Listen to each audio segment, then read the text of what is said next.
Lectura del libro, Manuel Belgrano. Recuerdos del Alto Perú. Crónica de la campaña libertadora. Autor, Javier Garín. La presente obra agotó 4 ediciones. El autor decidió cederla para su lectura y difusión en YouTube para contribuir a la difusión del pensamiento y acción de Manuel Belgrano. Fines de 1813. Desde el momento en que resolví de combatir, se apoderó de mí una extraordinaria impaciencia. Diré que tuve inquietudes o temores, como los que me atormentaran en Tucumán o en Salta. No. Jamás me he sentido más seguro que entonces. Yo he sido propenso, ya que no a dejarme acobardar, sí a experimentar grandes turbaciones que resentían mi salud.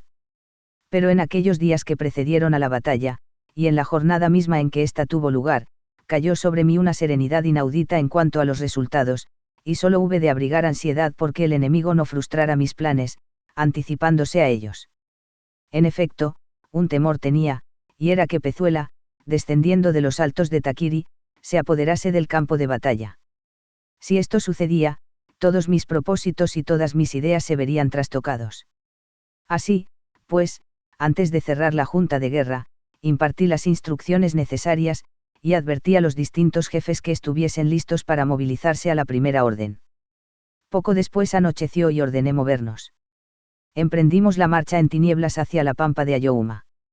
Antes del amanecer del día 9 de noviembre de 1813, nos hallábamos acampados ya en el futuro escenario de un nuevo encuentro, del que me prometía los resultados más tajantes.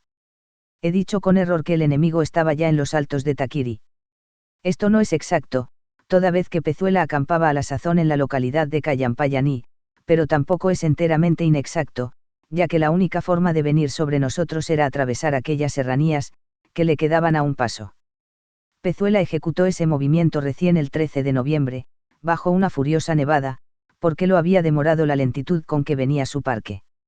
Yo recibí en Ayohuma tal noticia, que me dieron mis guardias de observación el mismo día 13, sin perder ni un ápice de calma.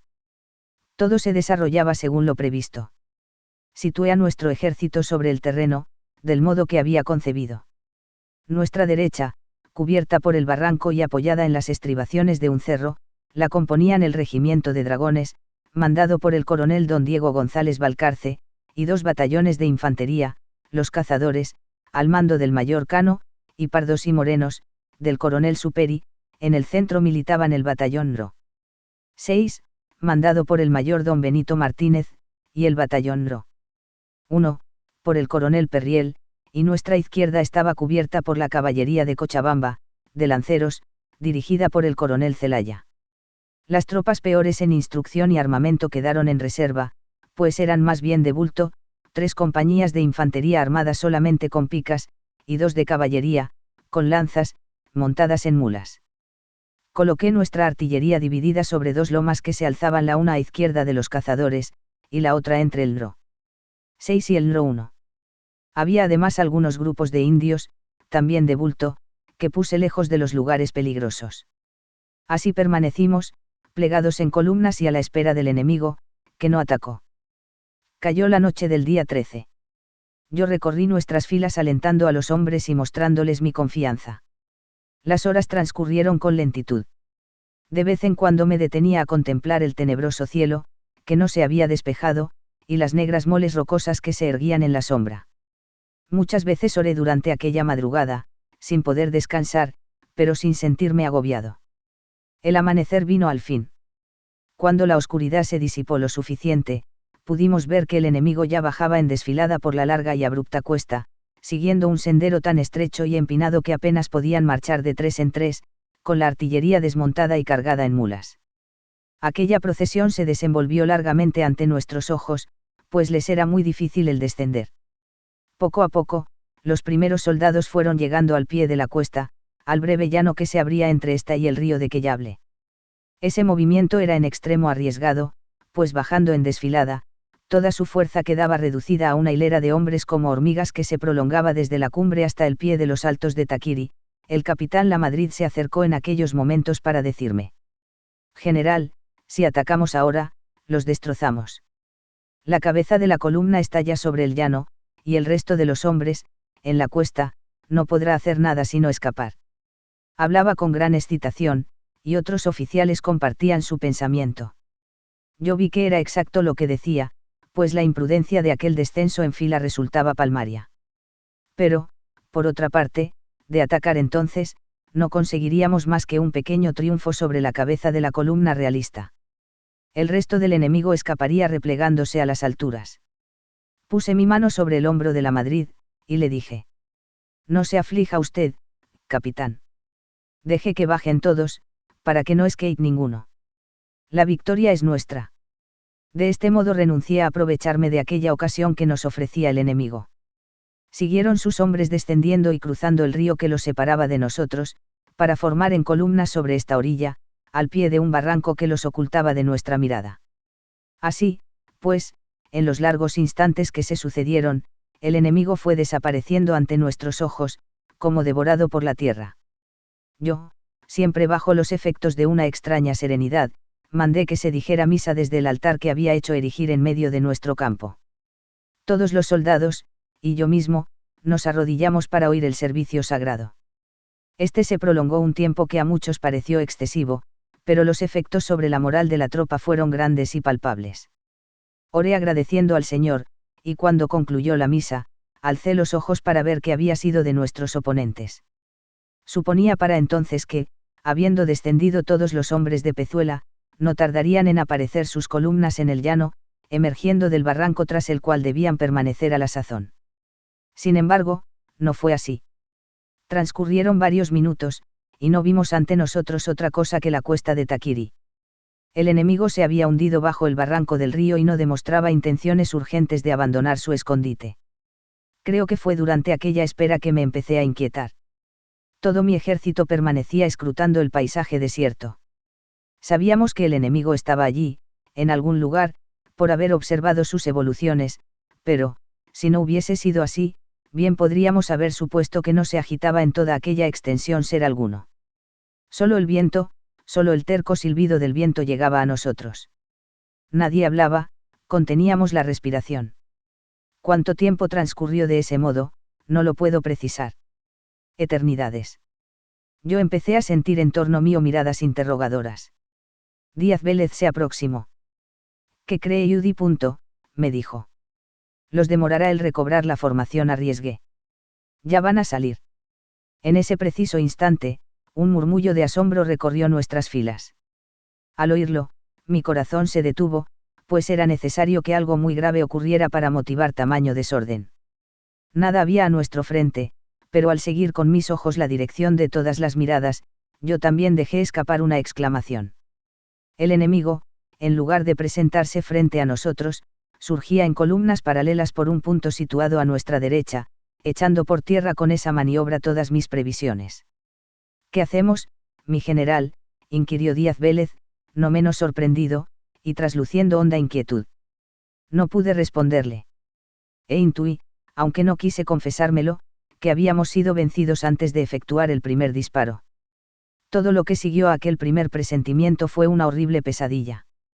Tan ciega había sido mi confianza en el plan trazado, y tan absoluta mi convicción de que el enemigo no podía cambiarnos el frente, que la sorpresa de sus evoluciones me dejó atónito y sin saber qué arbitrio tomar. Pezuela se había percatado de mis ideas, de lo que solo yo tenía culpa por haber dispuesto las tropas con excesiva anticipación. Aunque seguía repitiéndome que la victoria era nuestra, no lograba ahuyentar mi desconcierto. ¿Qué hacemos?, preguntaba Díaz Vélez, y yo lo miraba sin respuesta. Yo también me formulaba una pregunta. ¿Qué cruel jugarreta me había hecho, sino la divina providencia al inspirarme engañosas certezas, tal vez mi propia necedad al atribuírselas? Con ronca voz, ordené un cambio de frente. Era visible, sin embargo, que la confianza de mis hombres se había perdido, y del mismo modo que hasta hacía unos momentos nadie dudaba de la victoria, ahora todos empezaban a sospechar que serían derrotados. Cuando tal sensación se apodera de un ejército, se puede estar casi seguro de que se verá confirmada. Yo sentí cómo el temor se propagaba. Ordené retirar nuestra ala derecha y avanzar el ala izquierda, para rotar la posición sobre el centro, de modo que, al dar frente al enemigo, nuestra derecha quedaba apoyada en el cerro que antes tuviera a sus espaldas. Pero mientras se ejecutaba a toda prisa este cambio, observé un nuevo movimiento del enemigo, más peligroso y sorprendente que el anterior, y que no supe responder. Así como en el ajedrez hay un casillero cuya posesión decide la partida, y por el cual se empeñan ambos jugadores, hay también en cada campo de batalla un punto, un accidente del terreno, acaso un montículo, un zanjón, un arroyuelo o un boscaje, cuya importancia deviene, en el curso de la lucha, fundamental, aun cuando al despuntar la misma pueda haber parecido intrascendente. En Ayohuma, este punto era el cerro que ahora había quedado junto a nuestra ala derecha. Como en el ajedrez, también en las batallas el triunfo acompañará al general que primero descubra el punto clave y consiga ocuparlo. Pezuela destacó en el acto una fuerte guerrilla que avanzó sobre el cerro de Marras, apoyada por un batallón de infantería. Yo vi su intención, pero no creí que ese cerro fuera tan importante como luego resultó, y en vez de disputárselo, lo cedí, para ocupar con parte de nuestra caballería otro cerro que se hallaba más a retaguardia, y que para nada entraba en los planes del enemigo ni tendría incidencia alguna en la lucha que ya empezaba a trabarse. Nunca podré perdonarme los tremendos errores que entonces cometí. El enemigo se había posesionado al fin de aquellas alturas, sin oponente, cortando el camino a Macha y privándonos de escapatoria, desde allí amenazaba nuestro flanco, y se disponía a hacer en nosotros una masacre. Si la batalla no había estado perdida con el cambio de frente, ahora sí lo estaba. Todo temblaba en mí, todo era un manojo de estupefacción y empeño absurdo. Y qué espantosa pesadilla se fue desarrollando. Qué fragores, qué gemidos, qué inútiles muertes sucedieron a mis errores. Yo seguía repitiendo para mis adentros, venceremos, mientras el enemigo se aprestaba a romper el fuego, decía venceremos cuando Pezuela hizo avanzar sus 18 piezas de artillería dirigiendo sus bocas contra mis hombres, no cesaba de decirme venceremos cuando los cañones descargaron por primera vez a bala rasa, y se alzaron en torno mío nubes de polvo y miembros destrozados, y venceremos gritaba, por sobre el terrible estruendo, mientras a cada instante las descargas me daban un sangriento. Mentís. Solo hay horror y pesadumbre en las imágenes que se suceden. Media hora larga dura el cañoneo, que inútilmente trata de contrarrestar nuestra pobre artillería, cuyos proyectiles caen inocuos a mitad de camino, sin siquiera atemorizar al enemigo. Nuestra línea recibe inmóvil todas las ofensas, y es tanto su valor, y tanto su deseo de no echar paso atrás, que los muertos vuelan por los aires, barridos, sin que un solo hombre abandone su puesto. Y qué letal eficacia la de aquellos cañonazos. Cuántos cuerpos reducidos a bultos sanguinolentos. Cuántas cabezas, piernas y brazos arrancados. Pido compasión a mi memoria, apártense de mí aquellas lacerantes imágenes, y perdónese que abrevie el referirlas. Contemplaba el enemigo la matanza con asombro y admiración por nuestros bravos. Se dice que el propio Pezuela exclamó, mientras ordenaba redoblar el fuego. Esos soldados no se mueven de su sitio. Ni que hubieran criado raíces. Mientras llovían los cañonazos, mientras mis soldados se conservaban inmóviles, resistiendo aquel diluvio fatal, una morena de nombre María, a quien llamaban las tropas la madre de la patria, valiente y patriota como he visto pocas, iba y venía entre las descargas acompañada de 2 hijas, apenas mozuelas, llevando en cántaros sobre las cabezas el agua con que saciaban la sed de los hombres. Hubo mucho de heroica belleza en aquella acción horripilante. Al fin se acallaron los cañones, luego de disparar sobre nosotros más de 400 veces, agotando las balas. Ordené atacar. Había entre ambas líneas un profundo zanjón, cuyo cruce fue mortal, porque el enemigo, desde el otro lado, descargaba su fusilería. No respondieron los nuestros, y pese a su corto número, siguieron avanzando, no sin dejar atrás numerosos caídos. A medio tiro de fusil abrimos fuego. El enemigo, impuesto por tamaño despliegue de valor, trepidó. Vi que la acción pegaba un vuelco, la victoria volvía con nosotros. Mandé cargar lanza en ristre a la caballería de Celaya, que galopó sobre el flanco derecho de los realistas. Pezuela, ante el peligro, envió todos sus refuerzos disponibles en auxilio de aquel flanco, incluyendo su misma escolta, pero resultó tal el vigor de los jinetes de Celaya, que aún eso no fue suficiente.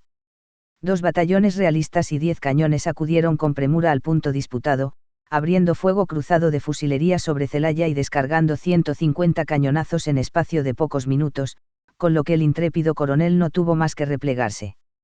Desde el cerro que ocupaban los realistas caía un furibundo fuego que raleaba a nuestra derecha, la cual, al avanzar cargando a la bayoneta, había quedado atrapada entre los enemigos que tenía a su frente, y los que la acechaban desde aquella altura. No pudiendo resistir, fugó desordenadamente. Toda nuestra línea se encontró en el caso de retroceder siguiendo a la destruida derecha, perseguida ahora por los infantes enemigos. Aquí se resistía, allá se fugaba, estos sostenían la escapatoria de sus compañeros, aquellos buscaban algún camino de salvación, cayó muerto el mayor Cano, cayó muerto el coronel Superi, los batallones de cazadores y pardos y morenos quedaron sin jefe. Retrocedía la infantería patriota perseguida sin descanso, y al llegar al zanjón que momentos antes cruzara para atacar, se encontraba con una trampa mortífera. En aquellos momentos apareció otra vez Celaya, que había logrado reorganizar a sus jinetes y volvía a la lucha para salvar a sus compañeros de la infantería. Su intervención fue providencial, pues permitió a los infantes atravesar el zanjón de la muerte. Yo envié al resto de la caballería a reforzar a Celaya, siguiéndose algunas incidencias sin fruto, mientras cada vez se tornaba más claro que la batalla estaba irrevocablemente perdida. Ayúdeme, dije a Díaz Vélez, reunamos a los dispersos antes de que esta carnicería sea completa. Fuimos a todo galope al zanjón, y entre las balas que silbaban en torno nuestro, logramos juntar a algunos de los hombres que habían sobrevivido a duras penas, llevándolos muy luego a la cumbre de unas lomas, donde enarbolé la bandera y mandé tocar a reunión. El espectáculo que había ante mis ojos era demoledor. El campo de batalla estaba tapizado de cadáveres, 200 nuestros, y un número igual de realistas. Otros 200 patriotas heridos, y 300 realistas, se arrastraban o agonizaban. 400 de nuestros hombres habían caído prisioneros, número que fuera mayor de no haber matado el enemigo, cobardemente, a muchos de los que se le rindieron. Se había combatido durante todo el día, y ya la tarde empezaba a caer. Apoyado en la bandera, yo contemplaba el campo de batalla con ojos desorbitados. Una punzada de dolor me atravesó el pecho. No había a mi lado sino 300 o 400 hombres, miserable despojo de un ejército que había llegado a contar 3000 más. Incontables eran los dispersos. Todo el parque y bagaje y toda la artillería habían quedado allá abajo. El desastre era absoluto y no había esperanzas. Moría mi sueño de libertador, morían mis ambiciones de llegar a Lima, el Alto Perú estaba perdido, acaso para siempre, el enemigo podría volver por sus fueros y amenazarnos con una nueva invasión. ¿De qué habían servido tantos esfuerzos, tantas luchas, tantas muertes? Todo estaba otra vez como al comienzo de mi campaña, y ésta quedaba reducida a un sueño pasajero, a una ilusión, a una nube de humo que el viento arrastraba hacia lo alto junto con el humo de la pólvora y los cañones. Dios Todopoderoso me había ofrecido el desquite, y yo, con mi precipitación en ocupar la pampa de Ayohuma, la había malogrado al revelar mis planes a Pezuela, con cuyo conocimiento cambiando de frente, acababa de derrotarme. Poco queda por referir de la batalla. En Ayohuma se decidió efectivamente mi destino, en esto no me había engañado. De aquí en más, mi recuerdo es una larga procesión de amarguras, como ha de serlo siempre la memoria del vencido. El enemigo estaba exhausto de tanto combatir, y se demoraba. Esta circunstancia me dio tiempo para seguir reuniendo dispersos sobre mi loma, en donde llegué a contar unos 400 infantes y como 80 jinetes de Celaya. Había 2 horas más de sol, cuando el enemigo viniera a buscarnos, sería muy dificultosa nuestra salvación. Vi que las tropas de Pezuela empezaban a movilizarse, debíamos alejarnos con la mayor premura. Coronel Celaya, dije, tome a sus hombres, descienda hasta aquel arroyo, y cierre el paso al enemigo, de lo contrario, nos perdemos todos. Resista cuanto pueda para darme tiempo de salvar a la infantería. A la orden, mi general, replicó Celaya, sin que se le notara la menor vacilación, aún sabiendo que iba casi al encuentro de la muerte. Bajó la cuesta con sus jinetes, y yo emprendí la retirada con mis pocos infantes. No se había agotado el heroísmo en la derrota. ¿Cuántas escenas hubo, de imborrable recuerdo, durante aquella fuga? Íbamos nosotros buscando amparo, y atrás quedaba Celaya con sus 80 valientes, defendiendo el arroyito que nos separaba del enemigo. Echaron pie a tierra junto a una choza abandonada, aguardando al ejército victorioso que se les venía encima, mientras Celaya, solo el montado, recorría las fragosidades, de un extremo a otro, dándoles aliento, impulsándolos a no ceder, gritando y apostrofando, alzando sus puños amenazadores en las narices mismas del enemigo, mientras las balas silbaban en torno sin alcanzar siquiera a rasguñarlo. Pasaban así los minutos, disparaban los realistas sin cesar, miraba Celaya hacia lo alto de la loma por ver si nos habíamos alejado lo suficiente. Un patriota caía herido, un realista muerto, el arroyo era como un muro infranqueable, custodiado sin flaqueza por los hombres de Celaya.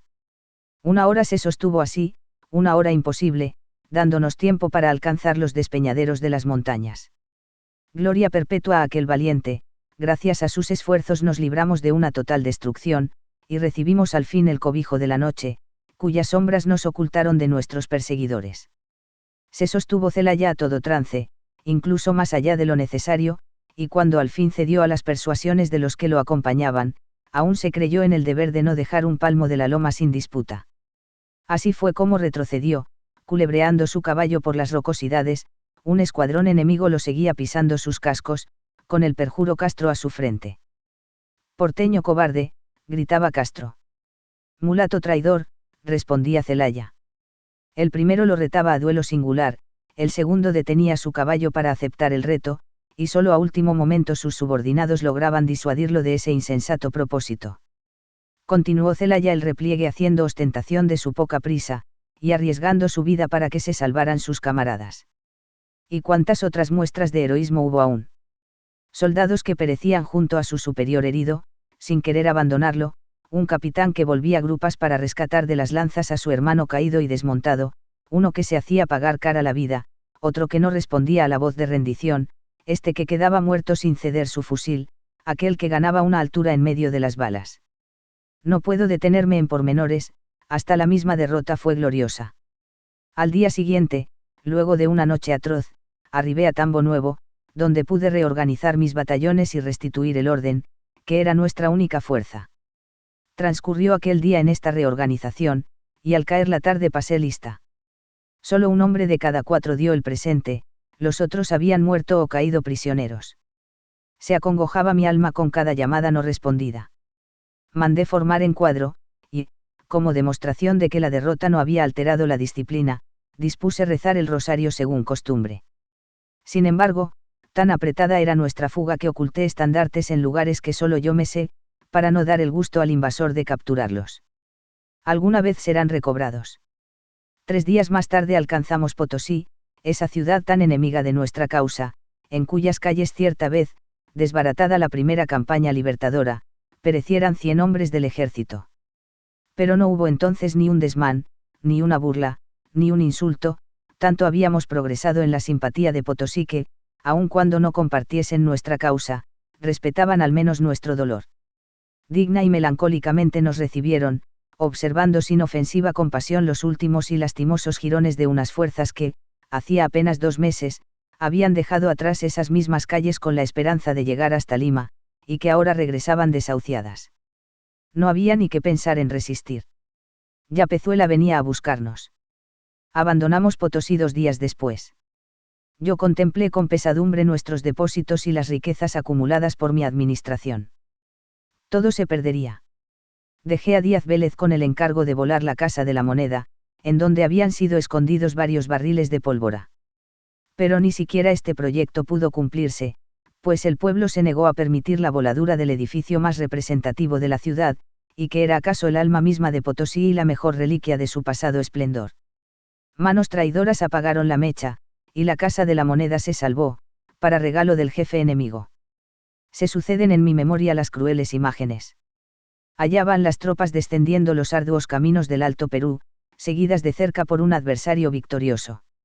No hay momento de respiro ni descuido impune, todo debe hacerse, sin esperanzas pero con la mayor atención, sin ánimo pero con prisa, sin gloria pero con imperiosa necesidad.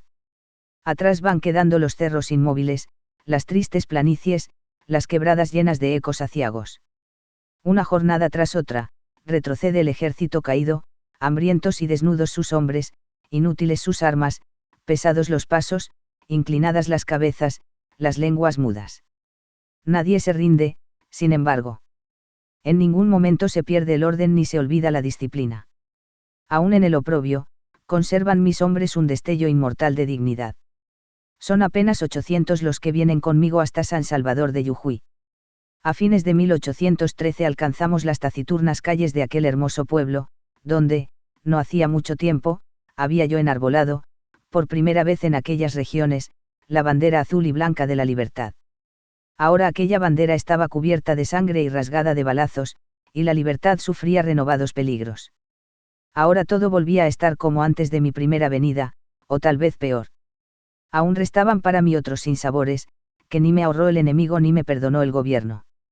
La actitud de Pezuela posterior al triunfo mostraba toda la arrogancia del vencedor. Desde Potosí, yo le había escrito proponiendo un armisticio, con el objeto de que mis parlamentarios pudieran tomar noticias de sus movimientos. Respondió patentizando un soberano desprecio hacia mí y calificando a nuestros oficiales prisioneros de delincuentes, que no merecían más que la horca, y que él no ejecutaba por pura lástima. He de decir cuánto me hirió aquella grosería. Así debía haberme comportado yo con mis vencidos de Tucumán y Salta. Lleno de ira, enfermo de despecho, pedí a Buenos Aires las más terribles medidas para imponer al enemigo. Mi rabia buscaba como desahogo a los españoles que aún seguían habitando el Río de la Plata. La guerra debía hacerse como Pezuela la quería, sin ceder en lo sucesivo a una mal entendida compasión, persiguiendo sin tregua a esos infames y enviando al patíbulo a cuantos no dieran pruebas de la mayor adhesión a nuestra causa. Pereceríamos siempre los americanos, mientras aquellos sobrevivían para celebrar nuestras desgracias. Dios me perdone estos desmedidos impulsos, nacidos del rencor y de la frustración, y preserve al hombre turbado de contar con los medios para llevar a cabo venganzas que luego lamentará. Según pasaban los días y el gobierno tomaba mayor conciencia del desastre, sus comunicaciones se revestían de una gran frialdad, de un estilo desdeñoso, para mí desconocido. Ya Buenos Aires cedía a la vulgaridad de echar dardos sobre el que pierde. Había yo contraído la obligación de triunfar en todas mis batallas. No, sino solamente de poner en ellas mis cortos talentos y mi flaca ciencia. Y bien sabían todos cuán costoso me había sido el entrar en las milicias, por servir a la patria, violentando mi carácter y agriándome la vida. Pero la inquina afloraba, la envidia de mis anteriores glorias echaba leña a la hoguera, los espíritus quietos se congratulaban de verme caer, se alegraban los despechados, los oscuros reían. Por todas partes se me tachaba y acusaba, que me había aplaudido en la victoria, era ahora quien estrenaba la silbatina, aquel, que había cantado mis proezas, proclamaba ahora mi bochorno. Y en medio de semejante ruido, tampoco el gobierno era capaz de discernir, y daba en tratarme indignamente. ¿Cuánta razón asistía a Sófocles? De nadie puede asegurarse que fue dichoso mientras no haya muerto, pues así como Edipo, siendo de todos envidiado por su gran felicidad, cayó luego en terribles desventuras, así también todo mortal está expuesto a perder en un segundo sus más preciados bienes. Desde que noté la grosería del gobierno, ya nada quise saber, y empecé a clamar por mi relevo. Si el gobierno sospechaba haber sido mala o criminal mi actuación, no tenía más que juzgarme, así se lo pedí, para que saliera a luz la verdad y se acallaran las insidias.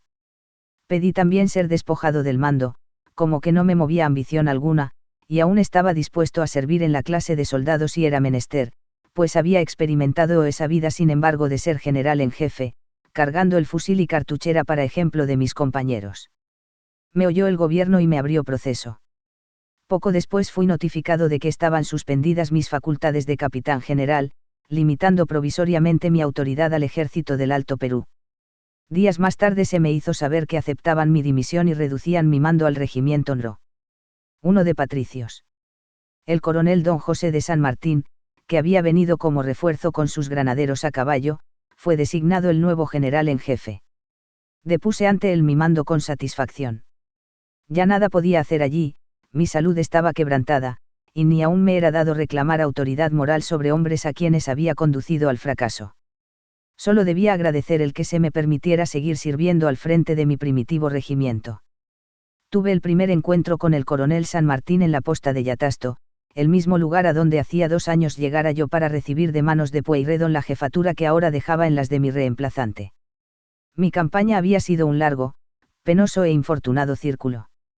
Allí en Yatasto la había comenzado bajo la amenaza de una invasión, y allí en Yatasto la acababa, con una nueva invasión en ciernes. Desde Jujuy me había retirado para frenar al invasor en Tucumán y destruirlo en Salta. Había remontado el Alto Perú, invasor a mi vez, con designios de llegar a Lima, pero, como a Tristán en Tucumán, me aguardaba una repulsión en Vilcapugio, y como a él en Salta, la caída final en Ayohuma. 4 batallas, 2 victorias, 2 derrotas, lo ganado perdido, y mi campaña, que arrancó en Yatasto, allí mismo terminaba. Horrible simetría. Pero no todo quedaba en el mismo punto. Aunque muchas eran las urgencias de la situación militar y grande el desánimo nacido de mis derrotas, algo había cambiado respecto de 1812. Habían cambiado los pueblos. Frialdad, quejas, lamentos, hallara yo en mi primer venida. Ardor, abnegación y valentía encontraba ahora. Nadie dudaba, nadie suponía mejorar con los realistas, la libertad había calado hasta en las clases más tristes de la sociedad, y se preparaban los pueblos a no tolerar impávidos una nueva invasión. Ya no sería un bando dictatorial el que los obligara a abrazar la causa, por sí solos dejarían sus bienes y retirarían sus haciendas, de los andurriales surgirían voluntarios y guerrillas, cada paraje se convertiría en una fortaleza, cada humilde habitante en un soldado aguerrido. Los gauchos alzaban ya sus picas y sus bolas, desde los montes, ocultos mosquetes acechaban, listos a descargar sobre el inadvertido opresor, todo el territorio se disponía a arrojar a los tiranos. Cabalgaba ya el gauchaje atravesando los cerros de Salta, y Tucumán se preparaba para repetir sus hazañas.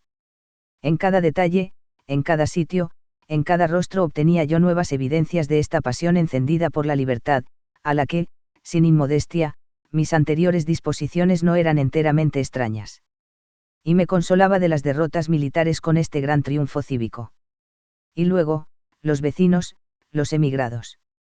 Cuánto cariño me demostraron aquellas buenas gentes que salían a mi encuentro para manifestarme su lealtad, su aprecio, su tristeza por mis contrastes y su alegría por tenerme con ellas.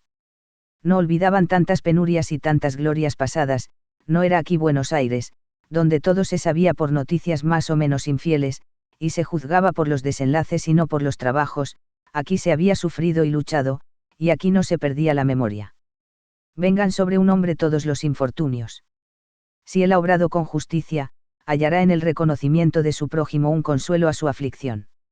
Debo consignar también mi gratitud por el bondadoso trato que me dispensó el nuevo jefe del ejército, don José de San Martín, militar de fuerte estampa, criado desde niño entre milicias, que casi puede decirse había dejado el regazo materno para vestir el uniforme. Todas las guerras de la Europa lo habían tenido como protagonista, había visto cara a cara a Napoleón, y estaba familiarizado con las últimas adquisiciones de la estrategia moderna.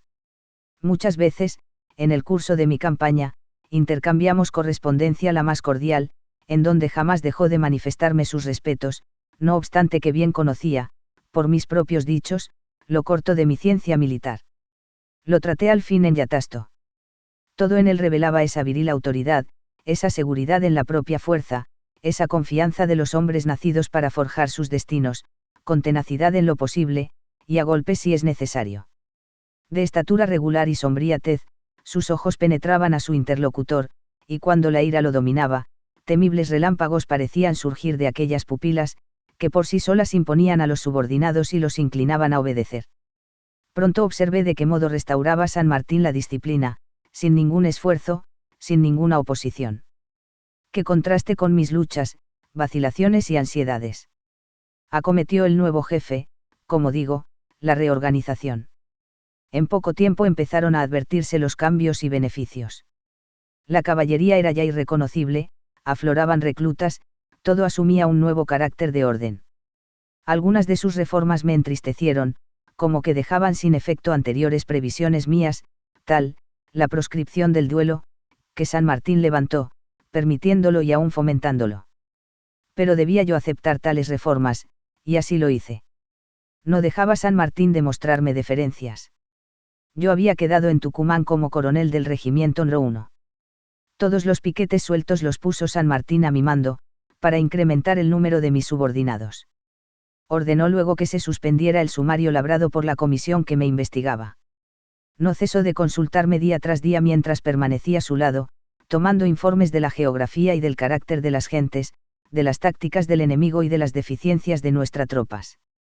Oía con respeto, sin interrumpirme ni menospreciar mi opinión, y aún llegó a defenderme repetidas veces contra el gobierno, que había ordenado me pusiera en camino a Córdoba o Buenos Aires, para consejo de guerra. No permitiré que me lo lleven a usted, me advirtió. Necesito de su contracción y empeño, los vecinos tienen de Judy una opinión inmejorable, y no querrán que se vaya. Y yo tampoco hallaré quien me proporcione los conocimientos que preciso.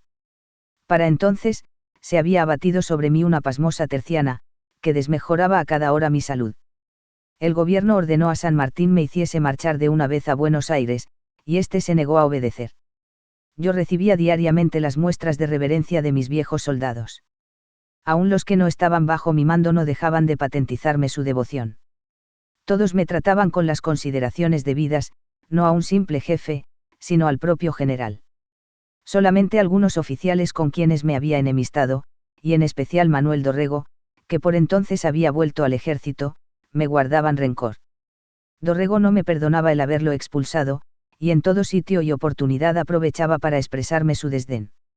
San Martín había fundado una academia de oficiales, para instruirnos a todos en la táctica moderna. Se realizaban las sesiones por las noches, en su mismo domicilio, y él en persona impartía los conocimientos. Cierta noche dispuso a uniformar las voces de mando. Daba él una orden en un tono de voz, y luego debíamos repetirla todos sucesivamente, imitando el tono. Llegó mi turno y lo hice lo mejor que pude, con esta voz atiplada que me ha dado la naturaleza, y que tanto contrastaba con el vozarrón de San Martín. Esto fue motivo para que Dorrego soltara la risa. Señor coronel, lo amonestó San Martín, hemos venido aquí a uniformar las voces, y luego de fulminarlo con la vista, se volvió a mí y me invitó a repetir la orden como si nada hubiese sucedido. Obedecí, y Dorrego soltó otra vez la carcajada. El rostro de San Martín se ensombreció, sus ojos brillaron iracundos, tomó un candelero de bronce, y dando con él un fuerte golpe sobre la mesa, cuyo eco repitieron los pasillos, lanzó una imprecación. Se hizo el silencio más completo. Dorrego, que no le temía al enemigo aunque viniera tocando a degüello, se puso pálido. He dicho, señor coronel, prosiguió San Martín, que vinimos a uniformar las voces de mando. Después de aquella escena, Dorrego fue expulsado por segunda vez del ejército, marchando en destierro a Santiago del Estero, donde días más tarde volvería yo a encontrarlo. Así pasaban los días en Tucumán luego de mi total derrota. Algunas veces venían a verme los emigrados del Alto Perú y de Jujuy, y me manifestaban una preocupación. También los vecinos parecían compartirla. General, decían, debe Judy volver al mando. Su sucesor no permanecerá aquí, pues todos saben que ha venido temporariamente. ¿Qué pasará cuando Judy haya partido a Buenos Aires y él también se vaya? Yo desalentaba aquellas inquietudes. Si algo me aterrorizaba era la perspectiva de volver a mandar en jefe. Y tampoco quería que se me atribuyera intriga alguna. Poco después se supo que los vecinos y emigrados, sin mi conocimiento, habían elevado un pedido formal para que se me restituyera el mando del ejército. El gobierno, indignado, y queriendo prevenir una representación, ordenó terminantemente a San Martín no demorar más mi marcha a Buenos Aires. Ya ve usted, me dijo este, que no me dejan opción. Al circular la noticia, muchas gentes vinieron en protesta de no disminuida amistad. Pero nada había sino obedecer, y al fin partí. Vecinos, de los más encumbrados hasta los más oscuros, me dirigieron su adiós, titulándome libertador de su ciudad. Emigrados que habían conocido otros esplendores de nuestro ejército, me despidieron con desconsuelo, como si despidiesen en mí la posibilidad de regresar a sus tierras. Un soldado de Vilcapugio pidió licencia de abrazarme. La madre de un muerto en el campo de las Carreras juró que al rezar por el descanso de aquella alma querida, también lo haría por mí. Podré nunca recrear aquellas inolvidables expresiones de afecto que rodearon mi partida. Podrá nunca mi alma mostrarse impasible a tales recuerdos. Nadie se cebó en mi desgracia, no hallé sino simpatía y amables deseos. Amé desde entonces a Tucumán por sobre cualquiera otra tierra, la amé más que si hubiera nacido entre sus montañas y sus engalanados bosques, pues ha de saberse que también el terruño se elige, y mi corazón había sufrido y querido mucho allí, y echado insensiblemente sus raíces. Mis soldados también me despidieron con cariño, recordando nuestras victorias y no mis fracasos. Volví la vista atrás al alejarme, reservando para ellos un adiós entristecido, y un melancólico deseo, que el general San Martín, o quien viniese a mandarlos, llevara mediante Dios a aquellos valientes por el camino de gloria que merecían y yo no había sabido abrirles. Mi enfermedad era más aguda con cada legua que me alejaba de San Miguel del Tucumán, en Buenos Aires se impacientaban mis juzgadores, atrás quedaban los inútiles afanes de 2 años de guerra. Yo solo quería olvidar. Al pasar por Santiago del Estero, donde se hallaba Dorrego desterrado, tuvo lugar la última escena de aquella campaña. Dorrego, para mofarse de mí, había vestido al loco del pueblo con un burdo disfraz de capitán general. Aquel pobre infeliz desfilaba junto a mi carruaje haciendo venias y librando órdenes absurdas. Dorrego reía a mandíbula batiente, y una nube de niños, atraídos por el loco, a quien nunca vieran tan vistosamente ataviado, corrían alegremente, en su inocencia, dando voces alrededor. Allá va Belgrano, decían, señalando al loco, para regocijo de holgazanes y gandules. Allá iba yo, era verdad.